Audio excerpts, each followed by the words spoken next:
Salam, selamat pagi Bapak Ibu Saudara yang dikasihi oleh Tuhan Yesus Kristus. Kembali di pagi hari yang indah ini, saya menyapa Bapak Ibu Saudara seraya membagikan berkat firman Tuhan.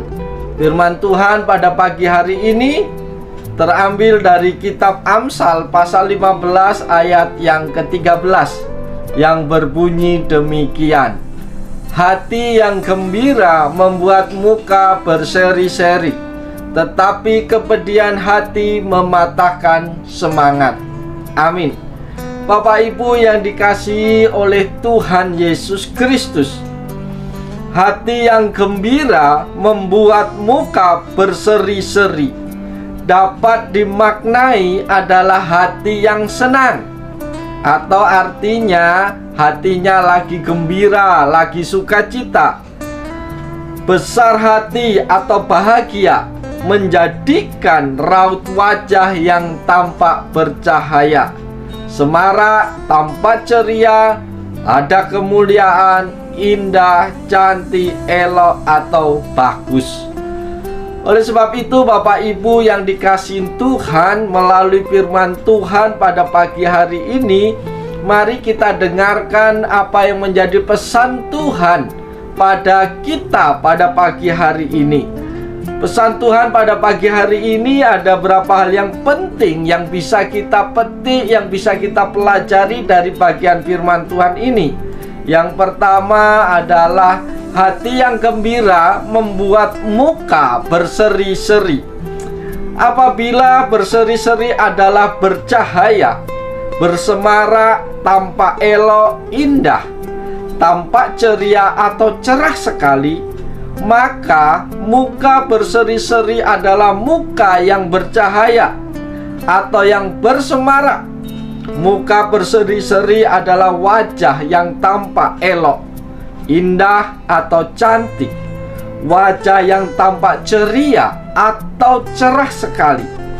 Dalam kitab Mazmur pasal 34 ayat yang kelima mengatakan kepada kita, tujukanlah pandanganmu kepadanya, maka mukamu akan berseri-seri dan tidak akan malu tersipu-sipu.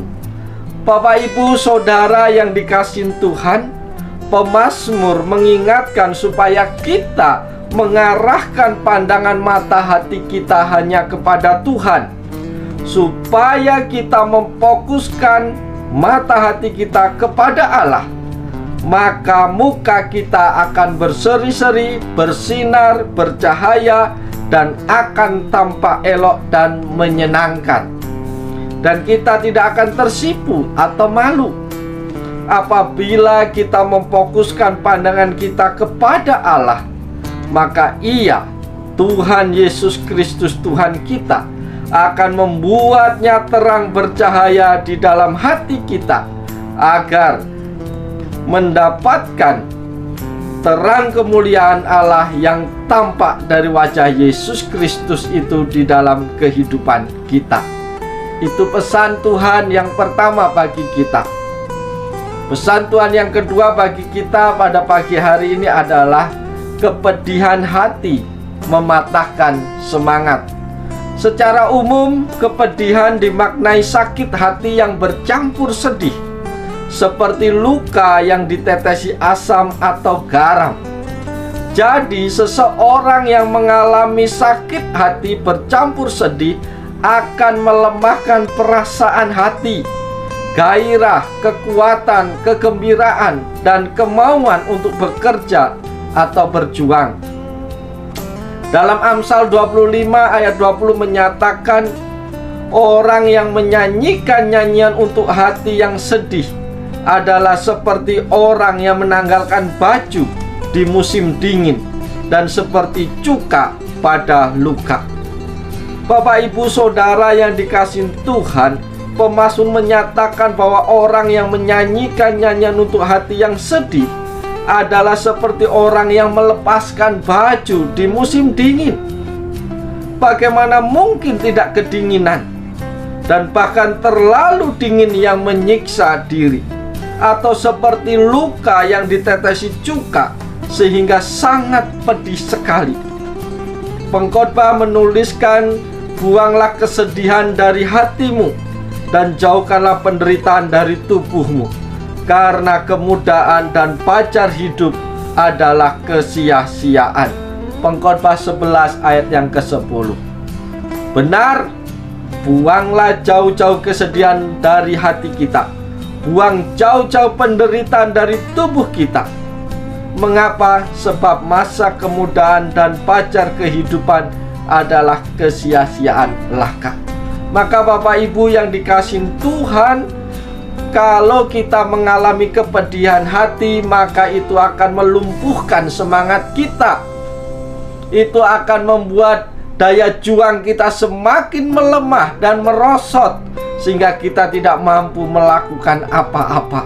Oleh sebab itu, buanglah segala kesedihan di hatimu, ganti dengan sukacita surgawi. Pesan Tuhan yang ketiga bagi kita adalah berbuat baik. Itu membuat muka berseri-seri. Bapak, Ibu, Saudara yang dikasihi oleh Yesus Kristus, pada waktu itu ketika Kain yang mempunyai maksud jahat kepada Habel adiknya, Tuhan bertanya kepada Kain sebagaimana dicatat dalam kitab Kejadian 4 ayat 6 dan 7. Mengapa hatimu panas dan mukamu muram? Apakah mukamu tidak akan berseri jika engkau berbuat baik? Tetapi jika engkau tidak berbuat baik, dosa sudah mengintip di depan pintu. Ia sangat menggoda engkau, tetapi engkau harus berkuasa atasnya. Di sini firman Tuhan menyatakan kepada Kain, mengapa hatimu panas dan mukamu muram? Apakah mukamu tidak akan berseri jika engkau berbuat baik? Dalam perkataan lain, secara implisit Tuhan bertanya kepada Kain, mengapa hatinya menjadi panas dan bermuka muram durja? Tidak bercahaya, tidak berseri, tidak bersinar, tidak tampak gembira atau sedih. Tuhan Allah mengingatkan kepada Kain bahwa apabila ia tidak berbuat baik, maka dosa sudah mengintip di depan pintu. Dosa sangat menggoda, dan karenanya Kain harus berkuasa atasnya. Namun sayang, Kain tidak memperdulikan firman Tuhan. Ia mengajak Habel adiknya ke padang, lalu memukul Habel dan membunuhnya. Demikianlah dosa sudah membuat muka seseorang tampak muram, tidak ceria, gelap, tidak bercahaya, tidak berseri. Dosa sudah membuat wajah seseorang tidak bersinar, tidak gembira, dan sedih. Oleh sebab itu, Bapak Ibu yang dikasihi Tuhan, teruslah berbuat baik kepada semua orang. Lakukan kebenaran, lakukan yang terbaik, maka mukamu akan berseri-seri. Tetapi apabila engkau melakukan dosa, engkau melakukan kejahatan, engkau akan menjadi muram. Hatimu penuh dengan ketakutan, hatimu penuh dengan kebimbangan, maka kesemaraan tidak akan muncul di dalam mukamu. Mukamu akan tetap menjadi gelap karena dosa menguasainya. Oleh sebab itu, berbuatlah baik, maka mukamu akan berseri-seri. Oleh sebab itu, Bapak Ibu yang dikasihi Tuhan Yesus Kristus, pada pagi hari ini mari kita bekerja dengan penuh sukacita. Mari kita lakukan yang terbaik untuk Tuhan, bahkan untuk semua orang. Bergembiralah senantiasa di dalam Tuhan, karena itu akan membuat mukamu berseri-seri. Maka itu akan membuat daya juang yang baik. Engkau akan bersemangat melakukan apa saja. Oleh sebab itu, selamat pagi, selamat bekerja, selamat beraktivitas. Bergembiralah senantiasa di dalam Tuhan, karena itu akan membuat engkau semakin hari semakin bertambah semangat di dalam Tuhan. Selamat pagi, Tuhan Yesus memberkati kita semua. Salam.